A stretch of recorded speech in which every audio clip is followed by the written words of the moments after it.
Okay, Director Gary. Malaysia 370, thank you. The 777 is one of the most automated airplanes in the world. The crew can simply enter the location of the waypoint into their flight computer. Gary is entered. Please confirm. Execute. Flying a big airplane like the 777 is really managing the airplane because there's not a lot of flying stick and rudder involved. It's a lot of management of a very sophisticated amount of electronics. Malaysian 370's flight path will now take them along the air corridor that runs northeast over the Gulf of Thailand, before continuing on to Beijing. The trip takes about 6 hours.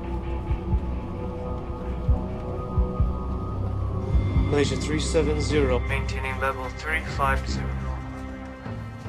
20 minutes after takeoff, they reach cruising altitude, 35,000 feet.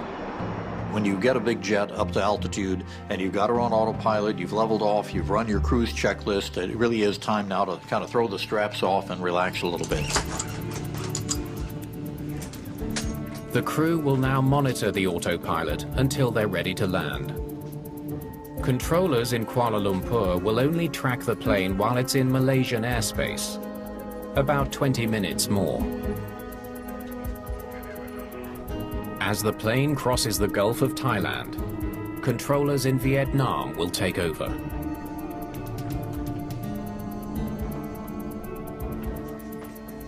The controller in Kuala Lumpur makes one last transmission at 1:19 a.m. 370, contact Ho Chi Minh, 120.9. Good night. Good night, Malaysia 370. When we found out what was said from the cockpit of Malaysian Flight 370, it was perfectly routine, absolutely boilerplate. That's what airline pilots and flight controllers say to each other. The crew is expected to contact Vietnamese controllers in less than 1 minute.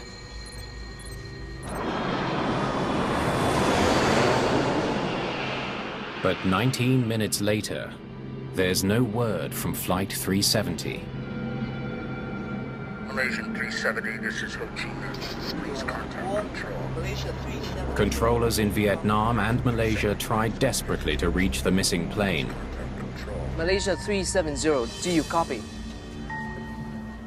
Malaysia 370, this is Kuala Lumpur, do you copy?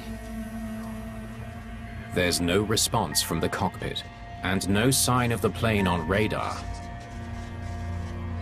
Flight 370 has vanished without a trace.